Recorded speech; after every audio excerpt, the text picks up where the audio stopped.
Mesdames et messieurs, bonsoir et bienvenue à votre principal rendez-vous de 22h. Tout de suite, le principal titre.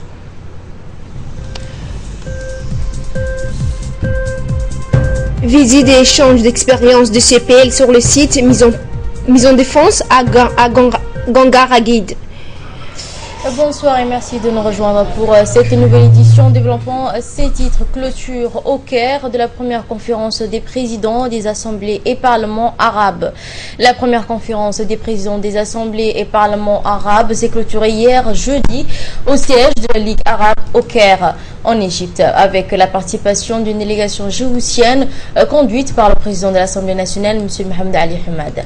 Les participants à cette conférence de 2 jours organisée par l'Union interparlementaire arabe et le secrétariat général de la Ligue arabe autour du thème « Une vision parlementaire pour résoudre et répondre aux défis actuels de la nation arabe » ont appelé jeudi de nouvelles lois pour lutter contre le terrorisme et ont convenu par ailleurs pour préparer une charte arabe pour éradiquer ce fléau.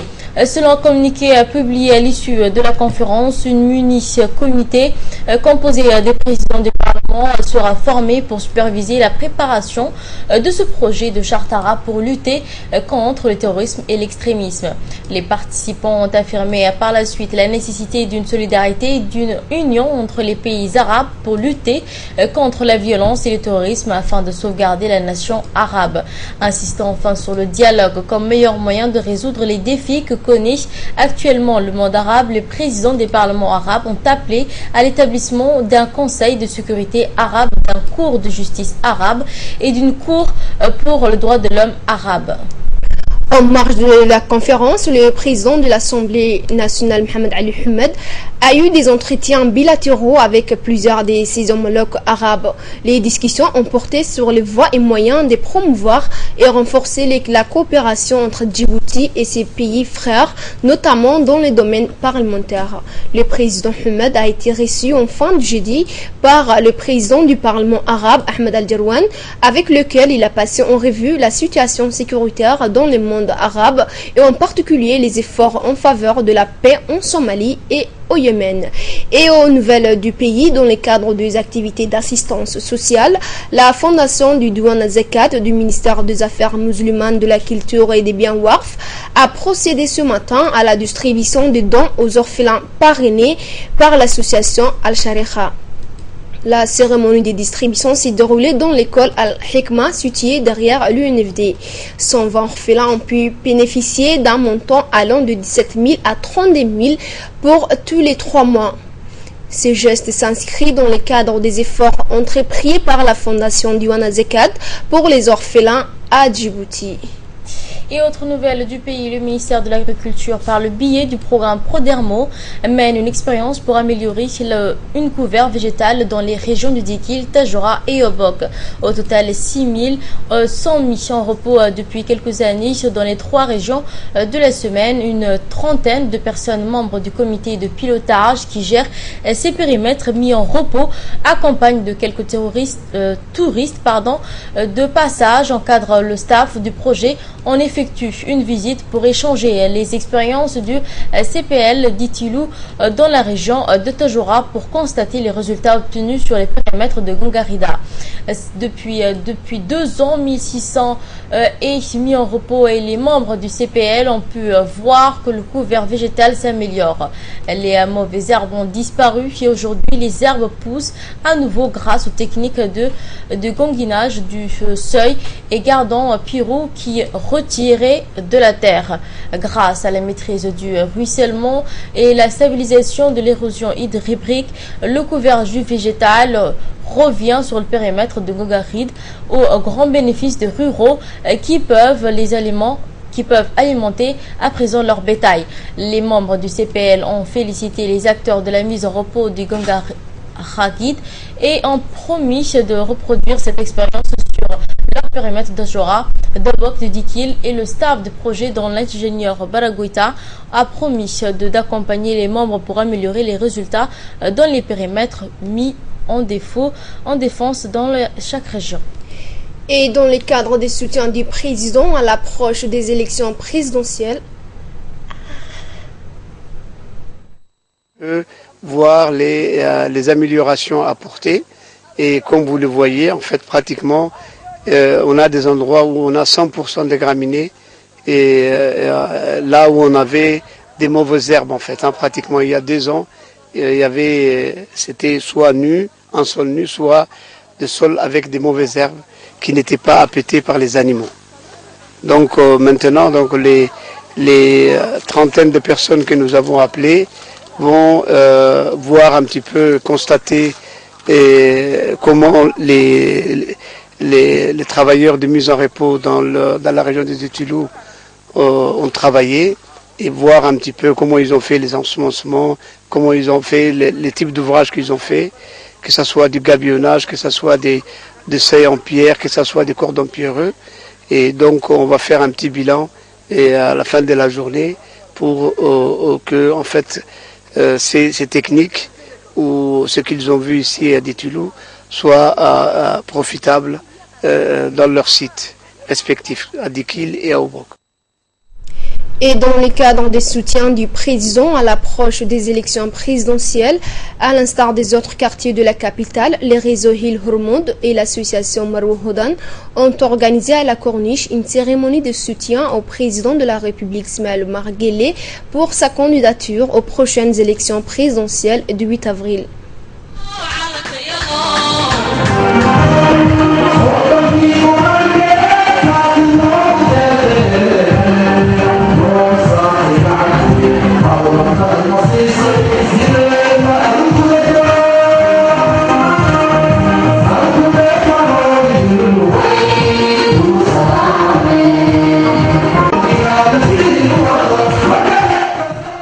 Cette manifestation de soutien pour les candidats de l'UMP s'est déroulée en présence des membres du réseau Hil Hormoud, présidé par Fadhia Mahamoud et les femmes de l'association Marwa Hodan, ainsi que l'ensemble des adhérents de ces réseaux et associations.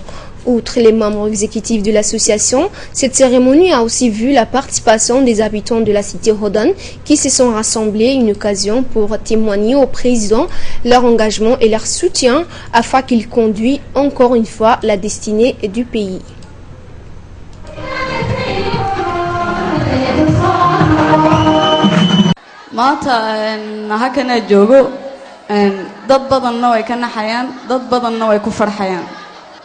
waxaa leeyahay qof kastoo shakhsiyaba xuriyad buu leeyahay xuriyaduna waa waxa u hadlina weeyaan daanu xuriyad baa leeyahay shalay markaa macaaradka galayay cidna imeygeen aniga lagu heega ku tagay de maanta markaa halkan joogana cidna imey keenin aniga halka soo joogsaday waxaa leeyahay cidii ma aragtay halganka waxaa ka horeeya qof kastaba waa inuu horta garto ummadiisa wuxuu u qaban karaya waa inuu garto anu waxa gartay inaa ma aragtay ummadeeda u gargaaro anoo u gargaaraya association furanaya oo association unity la yiraahdo dadka masaakiinta dadka caagolayaasha dadka dayarta ee wadankeena ku nool inaa u gargaari karayo ayaa gartay baa iri marka waxa ka leeyahay inta meesha sare laga fikirayo waa in hoosta laga soo bilaabo weeyaan baa leeyahay de hoosta laga soo bilaabo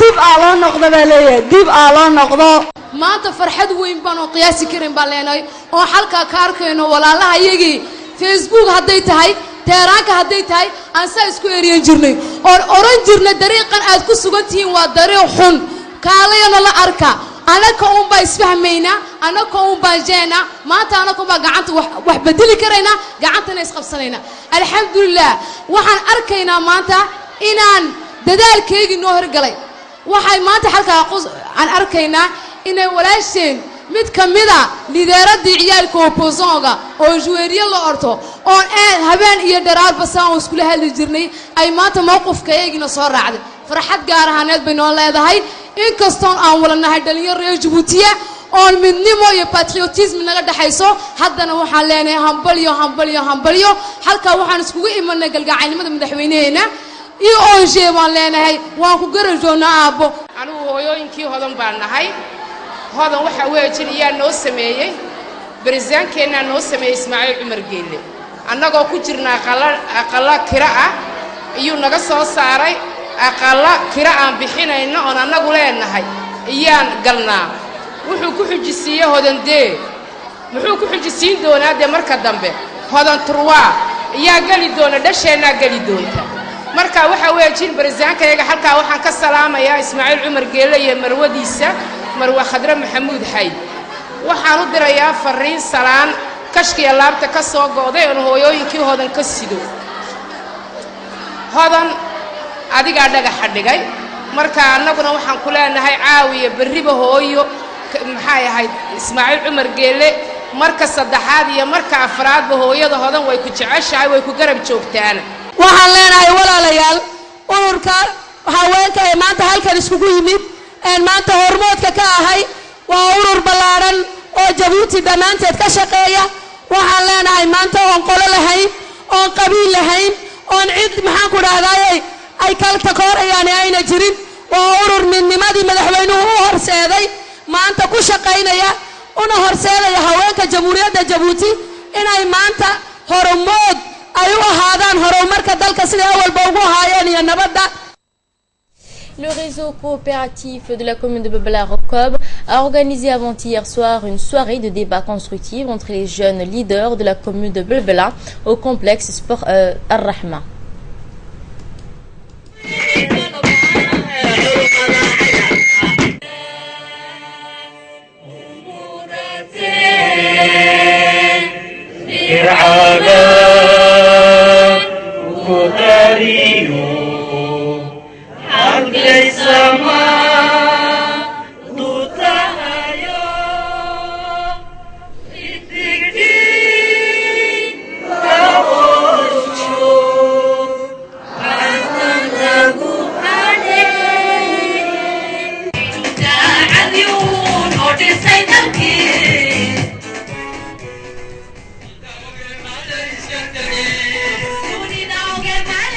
Ce débat a été présidé par le président du réseau Mohamed Ahmed Bouh, le vice-président Ibrahim Sultan et les porte-parole du réseau Farhan Ibrahim Hassan.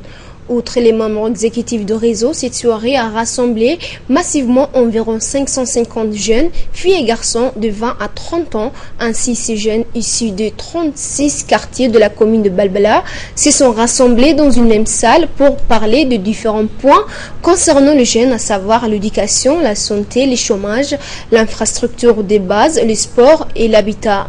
Cette soirée était aussi un signe de soutien de la part de jeunes de la commune de Belbela pour soutenir les candidats de l'UMP aux prochaines élections afin d'affirmer leur entière satisfaction de la politique éclairée du président de la République. Soirée marquée par une série de débats constructifs sur la situation économique et le développement ainsi que les projets réalisés en matière d'infrastructures de toutes sortes et également dans le domaine de l'éducation, des santé et du sport. Elle fait partie de la capitale de Djibouti. Pourtant, il y a des failles, il y a quelque chose qui ont été faites, il y a des promesses qui ont été faites par le président. Nous lui remercions pour son effort indéfectible pour la commune de Belbela. Nous avons créé un réseau qui s'appelle le réseau coopératif de la commune de Belbela, qui a rassemblé et réuni ce soir des jeunes leaders dans le vrai sens de ce nom, dans le vrai sens du terme, des jeunes leaders qui représentent des quartiers de la commune de Belbela et qui sont là ici pour aider le président, pour le soutenir pour la présidentielle d'avril 2016. He made a lot of structure that we don't deny it, but we say our children or our youngest have a lot of things, and I'm so thankful for who came here and the president and all the things. Et à la page sport de ce journal, la saison sportive scolaire qui a démarré dans la capitale depuis quelques semaines bat son plein. Hier après-midi, les matchs éliminatoires de demi-finale se sont disputés dans la discipline handball, filles et garçons au Ligue. les matchs de football au collège de Fugzawa, les baskets au lycée d'État. Les résultats d'hier après-midi au basket chez les filles, le lycée de Belbela a battu le lycée de Hoden sur le score de 12-7. Le lycée de Gabod a battu le LIC par 14-2 et enfin le lycée de Djibouti a battu le lycée de Beka12 par 18-2 en demi-finale. Le lycée de Gabod pas le lycée de Belbela par 4-0 et cet après-midi la finale avait opposé le lycée de Djibouti contre le lycée de Gabod pour cette discipline.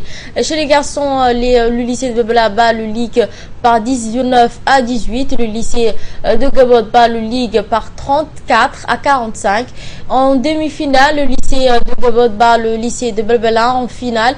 Cet après-midi, le lycée de Djibouti affrontera cet après-midi, il avait affronté le lycée de Gabod. Pour les collèges côté garçons, en finale, le collège de Gabod a battu le collège de Palmerayen et du côté filles, Palmerayen a battu le collège d'Ambouli. Rappelons que les tournois et différents rencontres inter-établissements se poursuivront jusqu'au mois d'avril prochain. Et dans le combat contre la lutte contre la piraterie maritime, les gardes-côtes djiboutiennes et la garde-côte japonaise ont organisé conjointement aujourd'hui la 3e édition de l'exercice de simulation de grande envergure sur le transfert des pirates sous la supervision du colonel Ouassam Marbororé, commandant de la garde-côte et vice-amiral Satsushi Nagazama de la garde japonaise. En effet, l'exercice qui s'est déroulé à partir du port de Djibouti jusqu'à l'aéroport international d'Ambouli avait pour objectif de renforcer la coopération et la collaboration entre les deux institutions afin de tester en grande nature les dispositifs prévus pour ce genre de cas. La garde-côte djiboutienne et la garde-côte japonaise se félicitent mutuellement de l'excellence de leur coopération et notamment la réussite de la 3e édition de l'exercice de simulation des transferts de pirates. Dans une brève intervention, le colonel Ouassam Marbororé a loué la coopération avec la garde-côte japonaise et l'unité de cet exercice qui présente une importance régionale et internationale. Il a souligné également la dangerosité du fléau de la piraterie maritime. De son côté, le vice-amiral de la garde-côte japonaise a insisté sur les menaces réelles que représente la piraterie maritime en rendant hommage à l'excellente coordination entre les deux institutions qui ont un facteur capital dans la réussite de ce genre d'exercice. Cet exercice, les relations avec la garde-côte du Japon et la garde-côte djiboutienne sont davantage renforcées. Et les habitants du quartier Farahad des sapeurs-pompiers se sont retrouvés pour participer à l'édition du nettoyage de leur quartier ce matin. L'objectif était de débarrasser les déchets qui détériorent l'espace commun pour refaire une beauté dans le quartier. C'était aussi l'occasion de sensibiliser les habitants, quel que soit leur âge, à la propreté urbaine et de les faire réfléchir à leurs pratiques et initier aux gestes éco-citoyens. Cet phénomène est organisé à l'initiative du comité du quartier Farahad, comprenant les femmes et les jeunes filles et les jeunes, avec le soutien du directeur de la protection civile, colonel Mahamoud Moussa Mahamoud. Tous les habitants se sont mobilisés pour cette opération citoyenne. La direction de la protection civile a soutenu cette opération en fournissant les sacs, les gants, les pinces et aux participants de la collecte des déchets et les moyens roulants pour évacuer les déchets. Un peu plus de 40 femmes, jeunes et adultes ont participé à cette opération de nettoyage. Et sous l'égide du secrétariat d'État à la jeunesse au sport, la fédération djiboutienne de Kung Fu Wushu a procédé hier soir au CDC d'Ali Sévillé une cérémonie de récompense de mérite pour les meilleurs clubs. La cérémonie a débuté dans une démonstration entre les clubs de Djibouti et les clubs d'Ali Sévillé. Ceci a regroupé une quarantaine d'équipes de la capitale et de la ville à Sedjoko. Les clubs ont présenté des démonstrations de masse de Kung Fu Wushu. Ceci est organisé par le professeur Mohamed Ali Omar Dimao, ceinture noire 7e degré, expert international de Kung Fu Wushu, et aussi l'entraîneur de l'équipe nationale Mohamed Ali Mohamed. Passons de là ce qui fait l'actualité dans le monde en Syrie. Avec les combattants kurdes à l'assaut de la ville stratégique Shedad, les forces démocratiques syriennes composées des combattants kurdes et arabes ont indiqué avoir repris la ville stratégique de Shedad. La suite avec dans ses commentaires.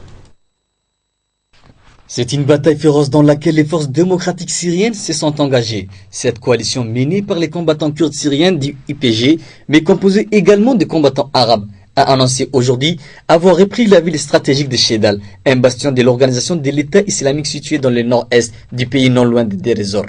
Les djihadistes s'étaient emparés de cette localité non loin de la frontière irakienne il y a 2 ans. Appuyées par les frappes de la coalition internationale, les forces démocratiques syriennes encerclent cette région riche en hydrocarbures. L'opération a mobilisé près de 5000 combattants. Ici, il y a des Arabes, des Kurdes, des Syriaques. Nous sommes unis. Il n'y a pas de discrimination, affirme Awaz, une combattante. Sudi élevé, on va libérer la ville de Shedal et hisser les drapeaux des forces démocratiques syriennes.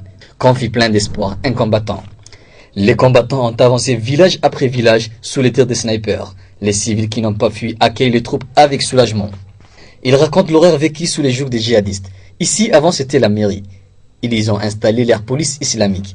Ils jugeaient les gens. Ils les exécutaient et les crucifiaient sur ces poteaux, raconte Abou Hani, un habitant. Après la bataille, de nombreux djihadistes sont à terre, mais selon Abou Hani, des civils aussi ont péri dans les frappes aériennes. Dans cette boulangerie, 21 civils ont été tués, affirme-t-il. L'Union européenne irréconciliable sur la crise des réfugiés. Le ton monte entre les États membres à propos de la crise des réfugiés. Les 28 ministres de l'Intérieur réunis à Bruxelles ont une nouvelle fois affiché leur divergence. Écoutons ce commentaire. Les tons montent entre les États membres à propos de la crise des réfugiés. Les 28 ministres de l'Intérieur réunis à Bruxelles ont une nouvelle fois affiché leur divergence. Les commissaires européens chargés de la migration ont lancé un avertissement et demandent à chacun d'agir dans l'intérêt de l'Union européenne.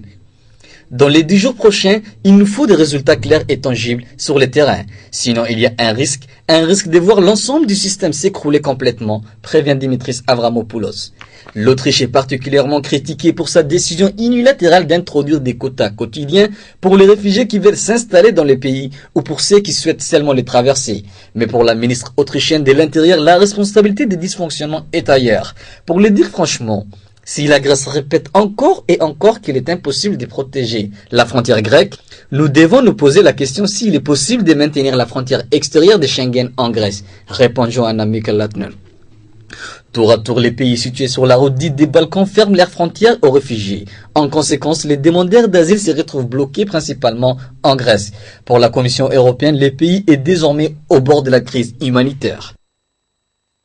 Et pour les présidentielles de la FIFA, Infantino, les numéros 2 de l'UEFA, en tête du premier tour. Le trône du football mondial n'est pas encore pourvu.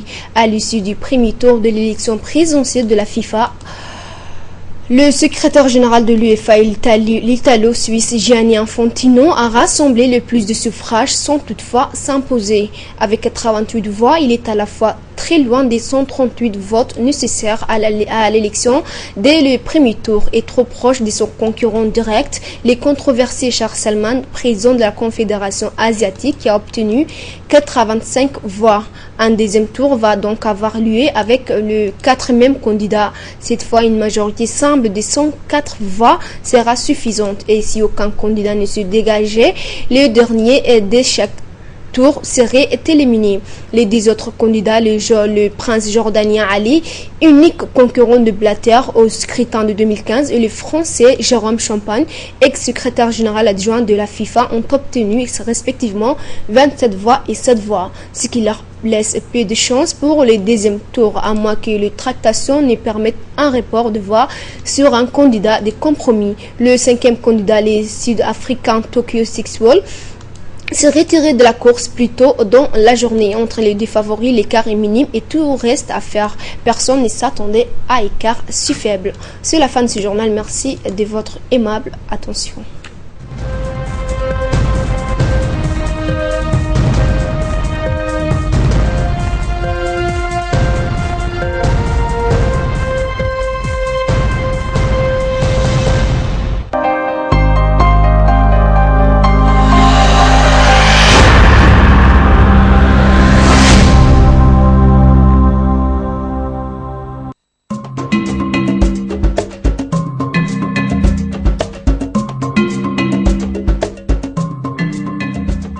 Océania est un complexe d'appart-hôtels, idéalement situé à mi-chemin entre l'aéroport international d'Ambouli et la ville de Djibouti. Il offre des espaces généreux ainsi qu'un confort et des équipements modernes. Conçu aussi bien pour des séjours de longue que de moyenne durée, il répondra aux exigences d'une clientèle internationale à la recherche d'un logement de qualité avec un service irréprochable.